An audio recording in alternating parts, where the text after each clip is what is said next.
আসসালামু আলাইকুম ওয়া রাহমাতুল্লাহি ওয়া বারাকাতুহু। পরম করুণাময় আল্লাহর প্রশংসা করছি, নবী পাকের শানে লাখো কোটি দুরূদ ও সালাম পেশ করছি। শুরু করছি আলোকিত প্রতিদিন অনুষ্ঠান। যারা কাছে আছেন, যারা দূরে আছেন, যে যেখান থেকে দেখছেন সকলকে অনেক অনেক শুভেচ্ছা। দর্শক, আজ আমরা অতিথি হিসেবে আমন্ত্রণ জানিয়েছি একজন প্রবীণ আলেমকে। আজ আমাদের সাথে আছেন যিনি বিভিন্ন পত্রিকাতে লেখেন এবং যিনি ইসলামের বিভিন্ন বিষয় নিয়ে গবেষণা করেন, বাইতুশ শরফ ইসলামী গবেষণা কেন্দ্রের সম্মানিত পরিচালক ডক্টর মোহাম্মদ ঈসা শাহিদি। আসসালামু আলাইকুম ওয়া রাহমাতুল্লাহ। ওয়ালাইকুম আসসালাম ওয়া রাহমাতুল্লাহি ওয়া বারাকাতুহু। মোহতারাম, কেমন আছেন? আলহামদুলিল্লাহ, শুকরান লিল্লাহ, ভালো আছেন? আলহামদুলিল্লাহ। দর্শক, আমরা আজ যে বিষয়টি নিয়ে কথা বলবো সেটি হচ্ছে জাহান্নামীদের অনন্ত আফসোস। খুব গুরুত্বপূর্ণ একটি বিষয়।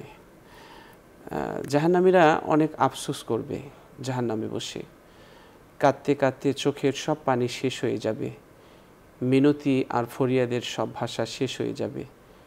চোখের পানি শেষ হওয়ার পর রক্তের অশ্রু বইবে, চোখের দুই পাশ দিয়ে দাগ পড়ে যাবে। তার সমস্ত আবেদন ফরিয়াদের ভাষা শেষ হয়ে যাবে, কিন্তু চোখের পানি আর কান্না বন্ধ হবে না। হাঁটু পরিমাণ হয়ে যাবে পানি, পশু পাখি গোসল করবে, নৌকা চলবে, কিন্তু তার কষ্ট শেষ হবে না, কান্না শেষ হবে না। দুনিয়াতে আমাদের সুখ হলে সেই সুখ স্থায়ী হয় না, কিছুদিন পর আবার সুখ চলে যায়। আবার দুঃখ কষ্ট হলেও সেটা কখনো স্থায়ী হয় না, শেষ হয়ে যায়। কিন্তু জাহান্নামে পরকালীন জীবনে যদি কষ্ট হয় তাহলে জাহান্নামের সেই কষ্টও কখনো শেষ হবে না, আর যদি সুখ হয় জান্নাতে সেই সুখও কখনো শেষ হবে না। তো সে জাহান্নামে বসে অনন্ত আফসোস করবে, কাঁদতে থাকবে, হাজার বছর পর মৃত্যুকে চাইবে। ওয়ায়াতিহিল মাউতু মিন কুল্লি মাকানি ওয়া মা হুয়া বিমাইয়িত। মৃত্যুর কষ্ট সকল দিক থেকে তাকে ঘিরে ধরবে, প্রতিটি লোমকূপ মৃত্যুর যন্ত্রণা অনুভব করবে। মৃত্যুর জন্য সে কাঁদবে, মৃত্যু চাইবে, বলবে এখান থেকে মৃত্যু পাঠিয়ে আমাকে নিয়ে যাও, কিন্তু তার মৃত্যু হবে না। হাজার বছর পরে ফেরেশতা এসে বলবে আর মৃত্যু চেয়েও না, এখানে এভাবেই তোমাকে চিরকাল এভাবেই তোমাকে এখানে থাকতে হবে। তো সেই অনন্ত আফসোস আসলে এটা যে কত বেদনাদায়ক হবে, কষ্টের হবে, এটা আসলে পৃথিবীর কোনো মানুষ বর্ণনা করে শেষ করতে পারবে না। সূরা মুমিনুনের 105 থেকে 15 নং আয়াতে আল্লাহ বলেছেন, আল্লাহ বলবেন, তোমরা পৃথিবীতে কত বছর অবস্থান করেছিলে? তারা বলবে, আমরা অবস্থান করেছিলাম একদিন অথবা একদিনের কিয়দাংশ। আপনি না হয় গণনাকারীদের জিজ্ঞেস করুন। তিনি বলবেন, তোমরা অল্প কালই অবস্থান করেছিলে। যদি তোমরা জানতে, তোমরা কি মনে করেছিলে যে আমি তোমাদের অনর্থক সৃষ্টি করেছি এবং তোমরা আমার কাছে প্রত্যাবর্তন হবে না? তোমরা কি জানতে যে আমি তোমাকে অনর্থক সৃষ্টি করেছি এবং আমার কাছে প্রত্যাবর্তন করবে না? তখন তারা স্থির হয়ে তারা শুনবে। অর্থাৎ তাদেরকে জানানো হয়েছিল যে তোমাদের নিরর্থক সৃষ্টি করিনি এবং তোমাদেরকে প্রত্যাবর্তন করতে হবে আমার কাছে। ওয়াকুল্লুহুম আতিহি ইয়াউমাল কিয়ামাতি ফারাদা। মহাবিচার দিবসে সব কিছু ফেলে রেখে, লা ইয়ানফাউ মালু ওয়ালা বানুন ইল্লা মান আতাল্লাহ বিকলবিন সালিম। সন্তান সন্ততি ধনসম্পদ কোনো কাজে আসবে না, সব ফেলে দিয়ে শূন্য হাতে একাকী আমার সামনে তোমাকে উপস্থিত হতে হবে। এটা তো সবাইকে জানিয়েছেন। তো এগুলো জানানোর পরে কেন আমরা প্রস্তুতি নিলাম না? আফসোস করা হবে সেদিন। আফসোস করবে আর বলবে, ইয়াকুল ইয়া লাইতানি কদ্দামতু লি হায়াতি। আহারে, ওপারের জীবনের জন্য কেন কিছু পাঠালাম না আগে। ওয়াউমা ইয়া'আদ্দু যালিমু আলা ইয়াদাইহি ইয়াকুলু ইয়া লাইতানি ইত্তাখাযতু মা'আর রাসূলি সাবিলা। হাত কামড়াতে থাকবে আর বলবে, আরে কেন আমরা আল্লাহর রসুলের পথ ধরে তার সাথে চললাম না, তার পথে চললাম না। তো আমলনামা যখন দেওয়া হবে বলবে, আরে এই আমলনামা যদি না দেওয়া হতো তাহলে কতই না ভালো হতো। এভাবে আফসোস করতে থাকবে। চলুন জাহান্নামীদের অনন্ত আফসোসের সেই বাক্যগুলো আমরা অতিথির কাছ থেকে শুনে নিচ্ছি। আসসালামু আলাইকুম ওয়া রাহমাতুল্লাহি ওয়া বারাকাতুহু। জাহান্নাম যে কথাটা আমরা বলি জাহান্নামী, একটু আমরা এখান থেকে কেমনে যাব এই পথটা একটু আগে চিহ্নিত করে নিই। আমরা এখান থেকে মায়ের গর্ভে ছিলাম, সেখান থেকে চলে আসলাম পৃথিবীতে। পৃথিবী থেকে যাওয়ার পরে আরেকটা গর্ভে চলে যাব, এটা হলো মাটির গর্ভ, সেটা হলো কবর। কবরে থাকতে থাকতে আমরা কতদিন পর্যন্ত থাকবো আমরা জানি না।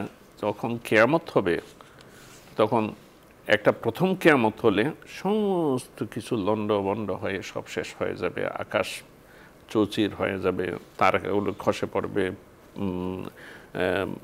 পৃথিবীর পাহাড় পর্বত ধ্বনিত তুলার মতো হয়ে উঠতে থাকবে, তখন সব শেষ হয়ে যাবে। একটা নির্জীবতা, নিস্তব্ধতা সমস্ত সৃষ্টিজগতে বিরাজমান থাকবে যতদিন আল্লাহ চান। আবার যখন এটা ইসরাফিল আলাইহিস সালাম যখন ফুৎকার দিবে, ফুৎকারের কারণে সব কিছু, এই যে বড় বড় মানে প্রলয় হয়, তুফান হয়, ঝড় হয়, ঘূর্ণিঝড় হয়, এর মধ্যে যেভাবে একটা ধ্বংসলীলা আমরা কোনো কোনো কানে দেখি, ওইটা মহা মানে ধ্বংসলীলা হবে। এরপরে সব কিছু শেষ হয়ে যাওয়ার পরে একটা সময় আসবে যখন আল্লাহ ইচ্ছা করবেন, তখন মানুষকে হাশরের ময়দানে ওঠানোর জন্য তখন ইসরাফিল আলাইহিস সালাম দ্বিতীয়বার সিংহায় ফুঁক দেবেন। দ্বিতীয়বার ফুঁক দেওয়ার পরে মানুষ কবর থেকে মাটির টিভি থেকে যেভাবে উই পোকাগুলো উঠে আমরা দেখি শরতের সন্ধ্যায়, ঠিক সেইভাবে মাটির কবর থেকে না, কবরস্থান এখানেও তো আমরা জানি না যেখানে বসে আছে, এখনও হয়তো একসময় কবরস্থান ছিল, এই মাটির থেকে মানুষ এইভাবে বের হয়ে হাশরের ময়দানে উপস্থিত হবে। এখন হাশরের বিরাট মাঠ হলো, এটা হলো যে আল্লাহর মানে বিচারালয়। তো বিচার সাথে সাথে আল্লাহ তাআলার বিচার, তারপর মিজান, পাল্লা। মিজান মানে হলো পাল্লা, মিজান শব্দের অর্থই হলো দাড়ি পাল্লা। সেখানে টানানো হবে মানুষের সওয়াব গুনাহ, এগুলো মাপা হবে না। এতগুলো মানুষের কীভাবে মাপা হবে, এখন তো সব তো সহজ। আগে বোঝানো কঠিন থাকলেও এখন বোঝানো সহজ। কম্পিউটারে টিপ দিলেই তো সব কিছু মানে হয়ে যাচ্ছে, হিসাব নিকাশ সব পাওয়া যাচ্ছে। ওই সময় এটা আরও বেশি ডেভেলপ হয়ে সেই হিসাবে মানুষের আমল নামা মানুষের হাতে দেওয়া হবে এবং তাদের হিসাব নিকাশ হওয়ার পরে বলা হবে যে এখন তোমরা যাও, শেষ গন্তব্য কোথায়, হয় জাহান্নাম অথবা জান্নাত। তাইলে কোথায় আমরা এই জীবনের পরে কবর, কবরের পরে আবার পুনরুত্থানের পরে হাশরে বিচার হলো। এবং যাইতে হলে যে ওই ঠিকানায় যাইতে হলে একটা ব্রিজ আছে, ব্রিজটা পার হয়ে যেতে হবে, ফ্লাইওভার। এই ফ্লাইওভার পার না হয়ে কিন্তু ওখানে যাওয়া যাবে না। এই ফ্লাইওভারের নাম হলো পুলসেরাত। এই পুলসেরাত পার হতে হবে। পুলসেরাতের নিচে হলো ওই জাহান্নামের অবস্থান। তো বিভিন্ন রেওয়ায়েতে এসেছে এই পুলসেরাত উঠা হলো, উপর দিকে উঠতে 40,000 বছরের সময়, আর সমান যে তরালে যাবে 40,000 বছর, নাম আর 40,000 বছর, এই তখনই দূরত্ব। কারণ এই জাহান্নাম যার নিচে আছে তাহলে এটা কত বিশাল হবে। কিন্তু যারা নেককার তারা বিজলির মতো, বিদ্যুতের মতো সেটা পার হয়ে যাবে। আর যারা কম নেককার তাদের গতি আরও কম হবে। মনে করেন এখন প্লেনে যায়, রকেটে যায়, তারপরে গাড়িতে যায়, তারপরে রিক্সায় যায়, ভ্যান গাড়িতে যায়, ঠেলা গাড়িতে যায়, আছে না, রিক্সায় যায়, ওই রকমও মানুষের গতি সেরকম হবে। যারা গুনাহগার, যারা কাফের মুশরিক, তারা যাওয়ার সময় ওই পুল থেকে, ওই ব্রিজ থেকে যে চোখের মানে চুলের মতো, ব্রিজটা হবে চুলের মতো এবং খুরদার মানে মতো, খুরের মতো তেজ থাকবে, ধারালো হবে, সেটার উপর দিয়েও টপ টপ করে সব জাহান্নামে পড়ে যাবে। এবং যারা নেককার আল্লাহর প্রিয় বান্দা যারা সৎকর্মশীল তারা পার হয়ে ওই পারে যাবে বেহেশতে। এবং সেখানে পথ চলতে আলো দেওয়া হবে, যাদের নূর দেওয়া হবে তারা বিদ্যুতের গতিতে ওই আলো দিয়ে চলতে পারবে। এবং আমি আজকে এখানে আসার সময় খুব খেয়াল করছিলাম ওইটা পাই কিনা, যে আমি ওই শেডটা অনেক খোঁজাখুঁজি করছি, পাইনি। মাওলানা রুমি রহমতুল্লাহ বলছেন একটা চ্যাপ্টারে, সেই কথাটা আমি বলি। সেটা হলো যে ওখানে যাওয়ার পরে নেককাররা বলবে যে আমাদেরকে না বলা হয়েছিল জাহান্নামের পিঠের উপর দিয়ে যাইতে হবে? আমি আসলাম যে জাহান্নাম তো দেখলাম না, কোনো গরম বা একটু তাপ, একটু গরমের একটু ঝলক, তাপ, গরম অনুভব, এটা তো মনে হলো না। আমরা চলে আসলাম, কই জাহান্নাম, কই দেখলাম না, কই ফিরে দেখাও তো। উনি কোরআন শরীফের আয়াত একটা আনছে, ওইগুলো আমি এখন বলতে পারতেছি না আর কি। খুব ইন্টারেস্টিং, খুব সুন্দর উনি ব্যাখ্যা বলছেন। না ওখানে তো সবুজ বনানি, গাছগাছালি দেখা যায় অনেক, মানে বন, বলছে ওইটাই হলো জাহান্নাম। কিন্তু তোমরা নেককার, তোমাদের কারণে এটা, তোমাদের কাছে এটা সবুজ বনানির মতো মনে হচ্ছে, আর যারা বদকার তাদের জন্য ওইটা হলো জাহান্নাম, আগুনের পাহাড়। এই এখানে যাওয়ার পরে জাহান্নামে আপনি ইঙ্গিত করেছেন, কয়েকটা আয়াতও সেখানে বলেছেন, মানে জাহান্নামীদের কি অবস্থা হবে। কোরআন মজিদের বিভিন্ন জায়গায় এগুলো আল্লাহ পাক সুবহানাহু ওয়া তাআলা বর্ণনা করেছেন। এখান থেকে কয়েকটি আয়াত আমি এখানে তুলে আনছি। মাওলানা রুমি রহমতুল্লাহের ওই কথাটার সাথে এই তত্ত্বটার একটা মিল থেকে যায়, যে জাহান্নামে যে আগুন জ্বলবে, এই আগুনের ইন্ধন বা লাকড়ি কি, দুটো লাকড়ি, একটা হলো মানুষ আর একটা হলো পাথর। তো তাইলে মানুষ যে, তার মানে হলো মানুষ, আমি জীবনভর যে কাজ করতেছি, অপকর্ম, অন্যায়, অসৎকর্ম করতেছি, সেগুলো আগুন হয়ে আমার ভিতর থেকে বের হবে, জাহান্নামে যারা যাবে দাও দাও করে সেখান থেকে জ্বলবে। এটা একটা ব্যাখ্যা।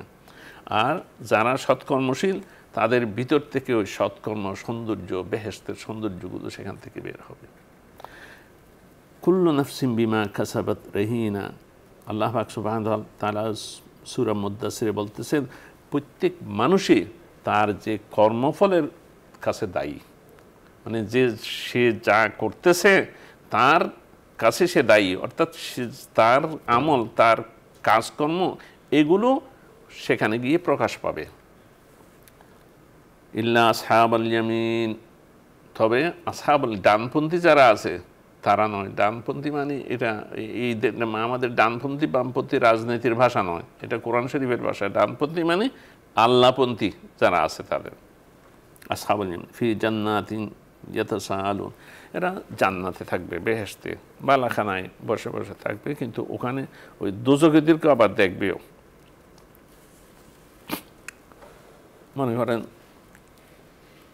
যাচ্ছে ট্রেনে করে, কতগুলো ইঞ্জিনের পাশে কিছু ইয়ে আছে, প্যাসেঞ্জার আছে, আর এসিতে কিছু প্যাসেঞ্জার আছে। পরস্পর তো দেখা সাক্ষাৎ হয়, করিডোরের মধ্যে দেখা হয় যে আপনি কি টিকিট পাইলেন না কেন, ইঞ্জিনে ওখানে এই কষ্টের মধ্যে বসছে। না, আমি টিকিট সংগ্রহ করতে পারি না, সময় ছিল না, আগে টিকিট কাটি নাই। এখানেও ওখানে জাহান্নামীদের সাথে বেহেশতীদের, জান্নাতীদের কথাবার্তা হবে। এই কথাটা কি?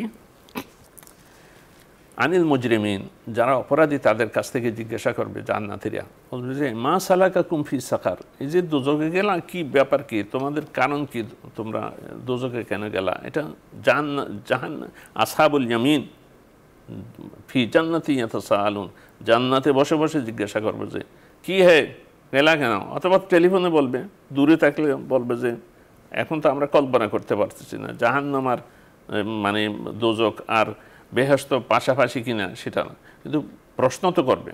প্রশ্ন করার জন্য সেই সুযোগও থাকবে। কেন গেলা? ফালু লাম নাকু মিনাল মুসাল্লিন, ওরা বলবে যে আমরা মুসল্লি ছিলাম না, নামাজ পড়ি নাই, নামাজ না পড়ার কারণে আমাদের এই দুর্গতি হয়েছে, জাহান্নামে যেতে হয়েছে।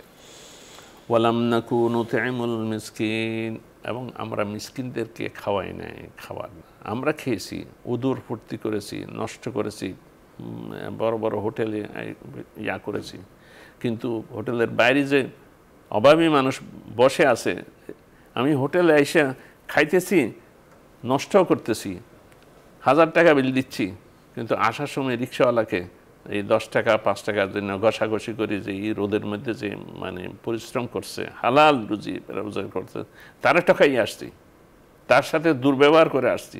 এত রিক্সা ভাড়া এত হয় নাকি?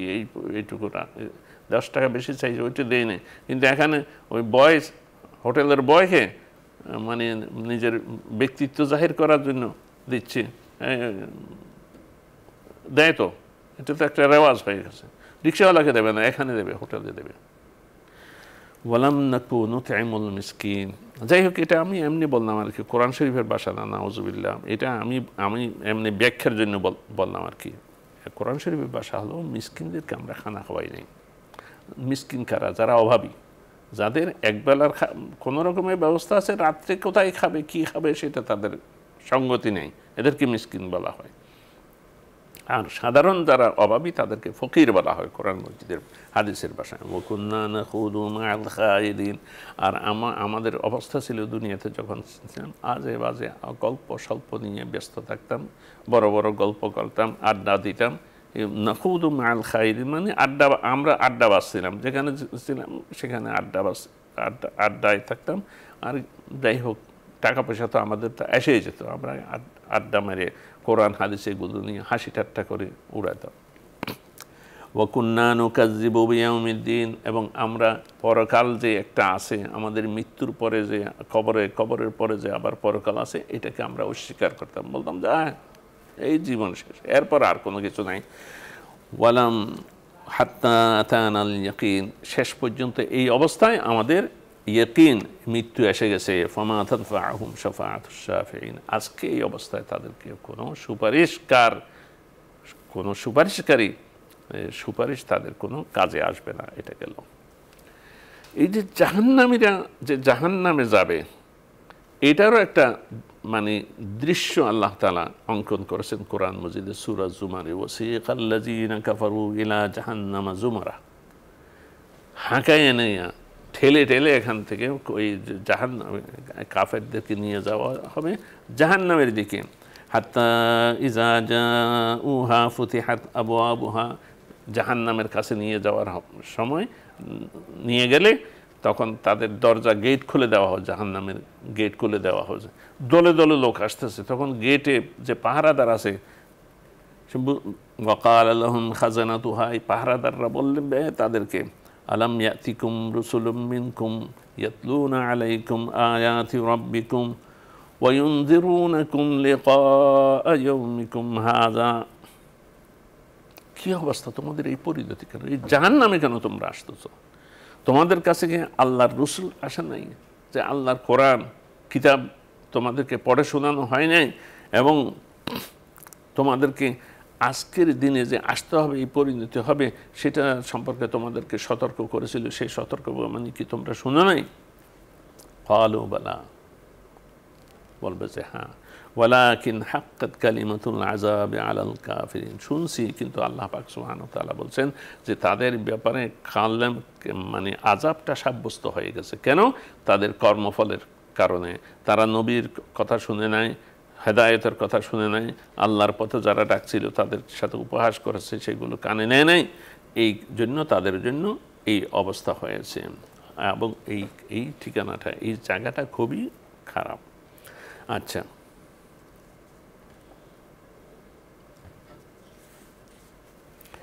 আরেকটি আয়াত, এটা সূরা ফাতিরের। ওয়াল্লাযীনা কাফারু লাহুম নারু জাহান্নাম লা ইউকদা আলাইহিম ফায়ামুতু।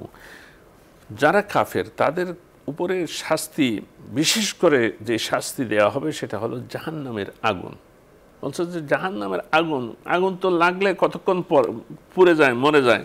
বলছে যে না, এই আগুন লাগার পরে তারা এমন নয় যে ফায়ামুতুন, তারা মরে যাবে এমন নয়, এই আগুন হৃদয়ের অভ্যন্তর পর্যন্ত পৌঁছে যাবে, কিন্তু তারা মরবে না। ওয়ালা ইউখাফফাফু আনহুম মিন আযাবিহা। বলছে মরে গেলে তো আমরা আর শাস্তি অনুভব করতে পারবো না। না, এখানে শাস্তি তাদের চলতেই থাকবে। আচ্ছা,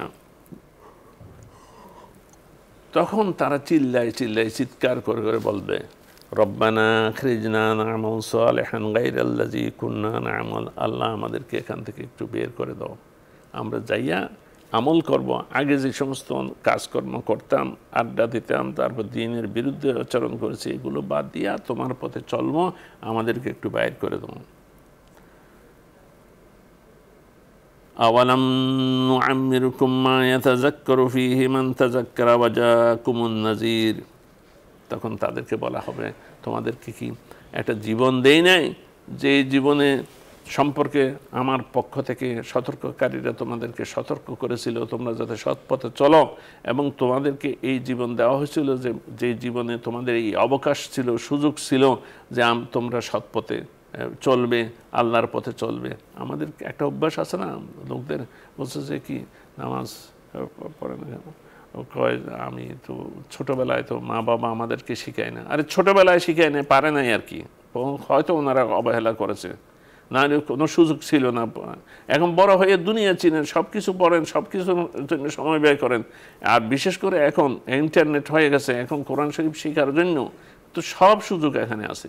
এই মোবাইল টিপি টিপি দুনিয়ার আজে বাজে জিনিস দেখেন, মোবাইল টিপি, মোবাইলে তো কোরআন শিক্ষার ব্যবস্থা আছে, কেন মোবাইলের পিছনে আমরা সময় দিই না?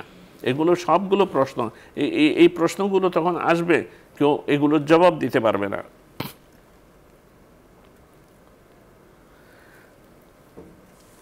আরেকটি আয়াত, ওয়ায়াউমা ইয়া'আদ্দু যালিমু আলা ইয়াদাইহি, সেদিন জালিম যে নিজের প্রতি জুলুম করেছে অনুতাপে নিজের হাত দুটো কামড়িয়ে বলবে, দুই হাত কামড়িয়ে বলবে,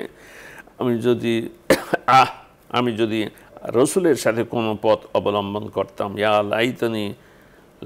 লাইতানি লাম আত্তাখিজ ফুলানান খালিলা, আমি আমার জন্য বড় দুর্ভোগ, আমি যদি অমুককে বন্ধু গ্রহণ না করতাম। এই যে দুনিয়ার মানুষদের গোমরাহ হয় কি জন্য? অসৎ বন্ধুর কারণে।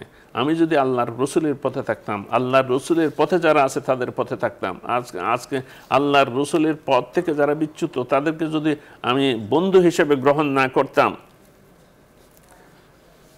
লাকাদ আদাল্লানি আনি যিকরি বা'দা ইয জানি, আল্লাহ ইসলামের দাওয়াত, আল্লাহ রসুলের কথা, কোরআন হাদিসের কথা আমার কাছে আসছিল, কিন্তু আমার ওই বন্ধুই আমাকে পথভ্রষ্ট করেছে, আমাকে এখান থেকে বাধা দিয়েছে। ওয়া কানা শাইতানু লিল ইনসানি খাযুলা, এবং এই পথে তো প্রতারণা করে করে করে ধোঁকা দিতে দিতে শয়তানই এখানে এই পরিণতির মধ্যে এনেছে। এগুলো সব আফসোস হিসাবে, মানে অনন্ত আফসোস হিসাবে কাফেরদের জন্য জাহান্নামের মধ্যে জাহান্নামীদের এই আফসোস থাকবে। আরেকটা ব্যবস্থা আল্লাহ তাআলা করবেন যে জাহান্নামীরা তো যাচ্ছে, আফসোসটা বাড়াই দেওয়ার জন্য একটা ব্যবস্থা হবে, যে যাওয়ার সময় কিন্তু ওদেরকে দেখাইবে বেহেশতীদেরকে, আর বেহেশতীদেরকেও জাহান্নামীদেরকে দেখায় দেখায় নিয়ে যাবে, যে লা ইয়াদখুলু আহাদুল জান্নাহ ইল্লা উরিয়া মাকআদুহু মিনান নার লাউ আসা। জান্নাতি নিয়ে যাচ্ছে, তাদের ফেরেশতারা বলবে যে ওই যে দেখেন, যদি ভুল অন্যায় কাজ করতেন ওই জাহান্নামে থাকতে হতো, কিন্তু সৎ কাজ করেছেন এই জন্য আপনাদের জন্য জান্নাত, যাতে আল্লাহ শকরটা ভিতরে আসে, যে কি নিয়ামত দিয়েছে সেটা তাদের অনুভব করতে পারে। এবং ওয়ালা ইয়াদখুলুন নার আহাদুন ইল্লা উরিয়া মাকআদুহু মিনাল জান্নাহ লাউ আহসানা লায়াকুনা আলাইহি হাসানা, যাতে হাসরা হিসাবে দেখা যায়, অনুতাপ হিসাবে দেখা যায়, যে জাহান্নামীদেরকে যখন জাহান্নামে নিয়ে যাওয়া হবে, পাশে যে জান্নাতের বাগানগুলো সুন্দর, মানে বালাখানা দেখাই দেয়, বলা যে তোমরা যদি সৎকর্ম করতে এই জাহান্নামটা তোমরা পাইতে, এই জান্নাত তোমরা পাইতে, এই বেহেশতের সুখ সম্ভোগ তোমরা লাভ করতে, কিন্তু দুর্ভাগ্য তোমরা সেই কাজ করো নাই, এখন জাহান্নামে নিয়ে যাওয়া হচ্ছে। আচ্ছা,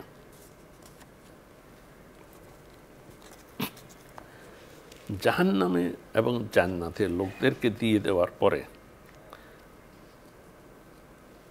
কি অবস্থা হবে, এই একটি হাদিসের মধ্যে তার বর্ণনা এসেছে। সেই বর্ণনাটা কি, ইজা সারা আহলুল জান্নাহ ইলাল জান্নাহ, যারা জান্নাতি তারা জান্নাতে ঢুকে গেল, আর দোজখী যারা তারা দোজখে চলে গেল। তখন মৌতকে নিয়ে আসা হবে, মৃত্যু যেটা আছে মৃত্যুকে হাজির করা হবে। হাত্তা ইউজআলু বাইনাল জান্নাতি ওয়ান নার সুম্মা ইউযবাহু, মৌতকে জাহান্নাম আর জান্নাতীদের মাঝখানে দেওয়া হবে। এবং এই সবাই দেখবে না, কিভাবে দেখবে? একটা বর্তমানেও তো দেখা যায়, পৃথিবীর ছোট্ট একটা ঘটনা ঘটছে কোথায়, যে ইরানে যে ঘটনাটা ঘটলো, মনে করেন সারা দুনিয়া মানুষ দেখছে না। কারণ ব্যবস্থা সেরকম হয়ে গেছে যে আখিরাতের মধ্যে সেরকম হবে, যে কোনো ঘটনা, যে কোনো ইভেন্ট সবাই দেখতেছে, সেই ব্যবস্থা সেই উন্নত সেরকম হয়ে যাবে। আচ্ছা, সেখানে ওই মৃত্যুকে জবাই করা হবে। তার মানে কি, জান্নাতে যারা আছে তারা আর মৃত্যুবরণ করবে না, তাদের ওই মৃত্যু সেখানে শেষ, তারা অনন্তকাল বেহেশতের মধ্যে থাকবে সুখ সম্ভোগে। আর জান্নাত যারা জাহান্নামে গেছে, দোজখী, তাদেরও মৃত্যু আসবে না, তারা ওই দুঃখ কষ্টের মধ্যে, যাতনার মধ্যে অনন্তকাল থাকবে। আচ্ছা, সুম্মা ইউনাদি মুনাদিন ইয়া আহলাল জান্নাহ লা মাউত ওয়া ইয়া আহলান নার লা মাউত। তারপর আল্লাহর পক্ষ থেকে ঘোষণা, ফেরেশতা মানে ঘোষণাকারী বলবে যে, হে আহলুল জান্নাহ, হে বেহেশতবাসী, আপনাদের কোনো মৌত নাই। হে দোজখবাসী, তোমাদেরও কোনো মৃত্যু নাই, অনন্তকাল তোমরা নিজেদের অবস্থায় থাকবে। আচ্ছা, এই হাদিসের এই বর্ণনা করতে গিয়ে হযরত আবু সাঈদ খুদরি রাদিয়াল্লাহু তাআলা আনহু বলেন যে আল্লাহ রসুল তখন কোরআন শরীফের একটি আয়াত দলিল হিসেবে এনেছেন, ওয়া আনজিরহুম ইয়াউমাল হাসরাতি ইজ কুদিয়াল আমরু ওয়া হুম ফি গাফলাতিন ওয়া হুম লা ইউমিনুন। আচ্ছা, একথা বলার পর রাসূলুল্লাহ সাল্লাল্লাহু আলাইহি ওয়াসাল্লাম এই আয়াতটি পড়লেন, আর তার অর্থ হলো, তাদেরকে সতর্ক করে দাও পরিতাপ দিবস সম্পর্কে, আফসোসের দিন সম্পর্কে, যখন সব বিষয়ের চূড়ান্ত সিদ্ধান্ত হয়ে যাবে, অথচ তারা রয়েছে উদাসীনতায় বিপর। দুনিয়ার জীবনে উদাসীনতার মধ্যে, এই যে যারা নামাজ পড়ে না, উদাসীন, নামাজ পড়বে না, নামাজ পড়বে না, অন্যায়ের পথে আছে, অন্যায় করে করে যাব, উদাসীনতার মধ্যে, এবং ঈমান আনবে না, এই অবস্থার মধ্যে রয়েছে। এটা কোরআন শরীফে আল্লাহ তাআলা সতর্ক করে বলছেন।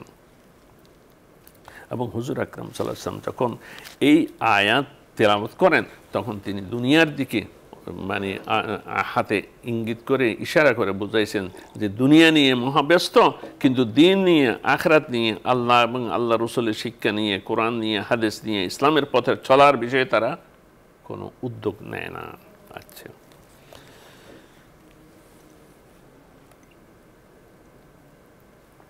এই যে বললাম।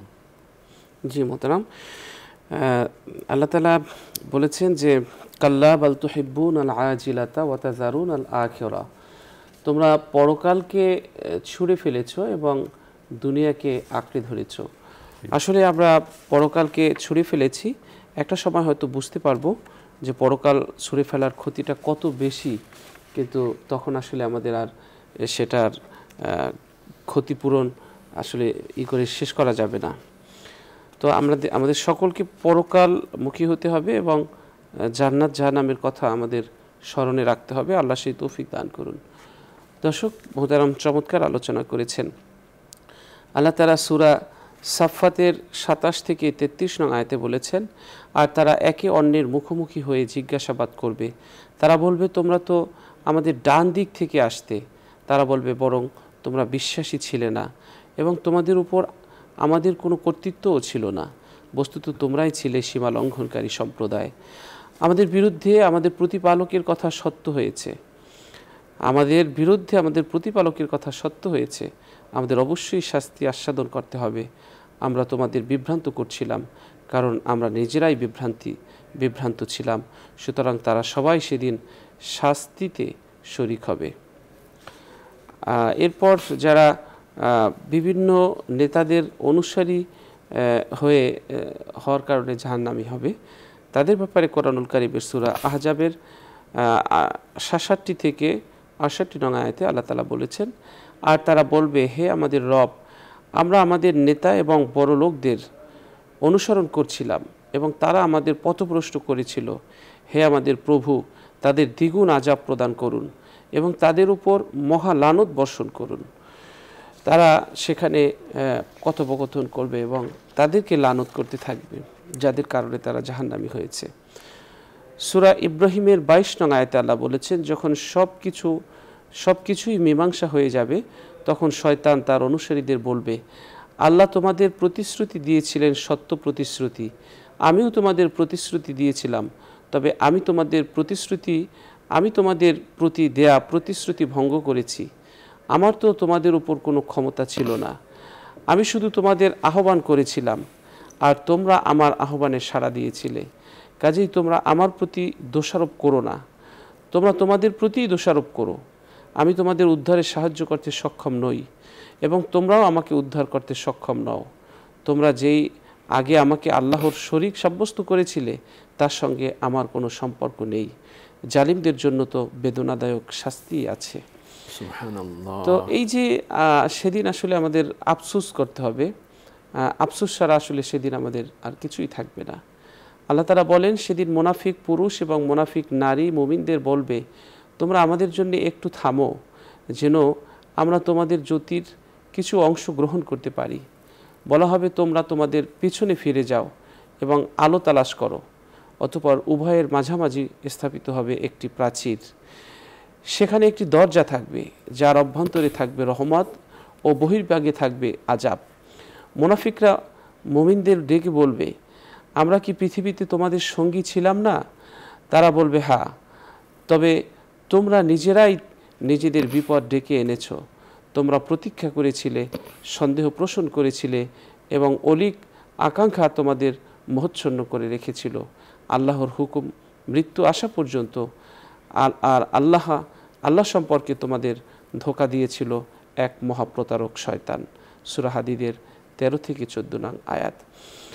এই যে কোরআনুল কারীমের আয়াত আমরা শুনলাম, এই আয়াতে আমরা বুঝতে পারলাম যে সেদিন আসলে দুনিয়ার মধ্যে কাউকে দোষ চাপিয়ে দোষারোপ করে আমরা পার পেতে পারি, কিন্তু সেদিন কাউকে, কোনো নেতাকে, শয়তানকে, অথবা যার কারণে আমরা হয়েছি, জাহান্নামী হয়েছি, তাকে আসলে দোষ দিয়ে আমরা এড়িয়ে যেতে পারবো না। আমাদের সেই মহা কষ্ট আমাদের ভোগ করতে হবে। সেজন্য আল্লাহর কাছে আমাদের জাহান্নাম থেকে পানা চাইতে হবে, তিনি যেন আমাদেরকে মুক্তি নসিব করেন এবং জান্নাতের জন্য তিনি স্থায়ীভাবে আমাদেরকে একটু থাকার বন্দোবস্ত করে দেন। সেজন্য আল্লাহর কাছে আমাদের চাইতে হবে। এমন হবে সেদিন জাহান্নামীরা কাঁদবে এবং খাবার চাইবে আল্লাহর কাছে। সেদিন তাদেরকে কাঁটাযুক্ত বিষদার ঘাস ছাড়া আর কিছুই খেতে দিবে না ফেরেশতারা। তারা বলবে যে এক মুঠো ভাত দাও, একটু পানি দাও, এক মুঠো খাবার দাও। তখন ফেরেশতারা এই বিষযুক্ত কাঁটাযুক্ত খাবার যখন তাদেরকে দেবে, এই খাবার খেয়ে ক্ষুধার তৃষ্ণায় তারা খেতে থাকবে, কিন্তু ক্ষুধা নিবারণ হবে না এবং কোনো উপকারও হবে না, শারীরিক গঠনও হবে না, ক্ষুধাও নিবারণ হবে না। পানি চাইবে, বলবে একটু পানি দাও। হাফতে দরিয়া গরবানুশম তারনা গরদার জানে মান, শরবতে দিদারে বাহা আজলাবে মাহবুবে মান। তারা বলবে যে আমাদেরকে পানি দাও, পানি। তাদেরকে পানি দিলে বলবে যে 7 দরিয়ার পানি মুখের মধ্যে ঢেলে দিলেও তখন তারা পানির পিপাসা মিটবে না। তারা তখন বলবে যে পানি দাও, পানি দাও, কই পানির পিপাসা তো মিটলো না। এরকমের একটা অবস্থা জাহান্নামীদের হবে এবং সেখানে অনেক ধরনের শাস্তি দেওয়া হবে। কাউকে একটি আগুনের পাহাড়ে উঠানো হবে, অনেক বছর লাগবে সেই পাহাড় বেয়ে বেয়ে উপরে উঠতে। আবার যখন সে পাহাড়ের চূড়ায় উঠে যাবে তখন আবার তাকে সেখান থেকে ফেলে দেওয়া হবে, আবার গড়াতে গড়াতে আগুনের পাহাড় পেয়ে অনেক সময় লাগবে নিচে পড়তে। এভাবে কতভাবে যে তাদেরকে শাস্তি দেওয়া হবে জাহান্নামে, যার কোনো বর্ণনা করে শেষ করা যাবে না। সে জাহান্নামে বসে শুধু আফসোস করতে থাকবে, জাহান্নামীরা কাঁদতে থাকবে, তাদের কান্নার আওয়াজ বাহিরে পৌঁছাবে না। অনেক বড় ওয়াল দিয়ে আটকিয়ে রাখা হবে সেখানে, যেন কান্নার আওয়াজ বাহিরে আসতে না পারে। সাপ থাকবে, সেই সাপে কামড়ালে, সেই বিষে একবার দংশন করলে সেই বিষের যন্ত্রণা কখনো দূর হবে না। বিচ্ছু থাকবে, একবার দংশন করলে 40 বছর পর্যন্ত বিষের যন্ত্রণায় তারা কাঁদতে থাকবে, কিন্তু বিষের যন্ত্রণা দূর হবে না। সেই কষ্ট এত বেশি হবে যে দুনিয়ার ভিতরে মানুষে আগুনে পুড়ে গেলে মানুষ দেখা যায় যে আগুন হৃদয়ে পৌঁছার আগেই সে মারা যায়, কিন্তু ওই আগুনটা একেবারে হৃদয়ে জ্বালিয়ে দেবে, তবুও মৃত্যু হবে না।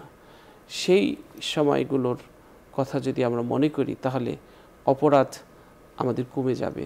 আমাদের মনে করতে হবে যে যতটুকু আমরা সহ্য করতে পারি শাস্তি, ততটুকু যেন পাপ করি, আমরা যেন সীমা লঙ্ঘন করে না ফেলি, বেশি যেন অন্যায় পাপের মধ্যে আমরা ডুবে না যাই। আল্লাহ তাআলা আমাদের সকলকে আল্লাহ তৌফিক দান করুক জাহান্নাম থেকে বেঁচে থাকার, এবং জান্নাতে আল্লাহ তাআলা আমাদেরকে একটু জায়গা করে দিন, সেই প্রত্যাশা আমরা করছি।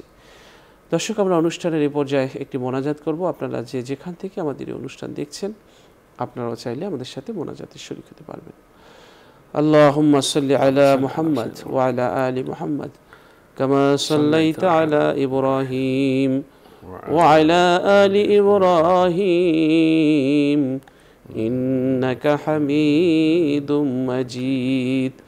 আল্লাহুম্মা বারিক আলা মুহাম্মদ ওয়া আলা আলি মুহাম্মদ কামা বারাকতা আলা ইব্রাহিম ওয়া আলা আলি ইব্রাহিম ইন্নাকা হামিদুম মাজিদ। আল্লাহুম্মা আমিন।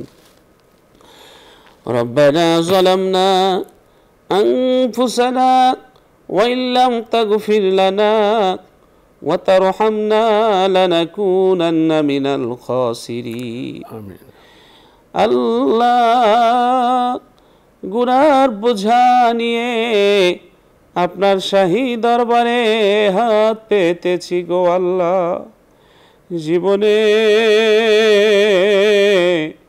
অনেক গুনাহ করেছি, গুনার দিকে তাকালে মনে হয় তুমি আমাদেরকে জাহান্নামে মারবা। গুনার দিকে তাকালে মনে হয় কবরে আযাব দিবা। আল্লাহ, মোদের কবরে মেরে কি লাভ হবে? বুঝতে পারিনি, শয়তানের ধোকায় নফসের তাড়নায় গুনার পথে হেঁটেছি, গুনার আবর্জনা ময়লা শরীরে লাগিয়েছি।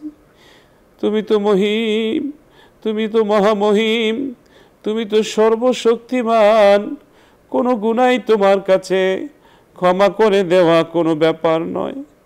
তোমার কাছে ফরিয়াদ, জিন্দেগীর সমস্ত গুনাহ খাতা কবুল করে নাও, জিন্দেগীর সমস্ত বন্দিগি তুমি কবুল করে নাও। যতদিন বাঁচব বেশি বেশি নেক আমল করার তৌফিক দাও। আল্লাহ গো, হারাম পথ থেকে চিরদিনের জন্য ফিরে থাকার তৌফিক দাও। আল্লাহ গো, হালাল পথে, ন্যায়ের পথে চলার তৌফিক তুমি দান করে দাও। আল্লাহ গো, যত ধরনের সীমাবদ্ধতা আছে তুমি আমাদের জীবন থেকে দূর করে দাও। আমরা যারা অসুস্থ আছি তুমি সুস্থ করে দাও।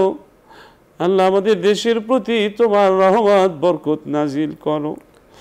আল্লাহ, যার রিজিকের অভাব আছে দূর করে দাও, কাজের অভাব আছে দূর করে দাও, মিথ্যা মামলা মোকদ্দমায় যারা পড়ে আছে দূর করে দাও, পেরেশানির মধ্যে যারা আছে দূর করে দাও।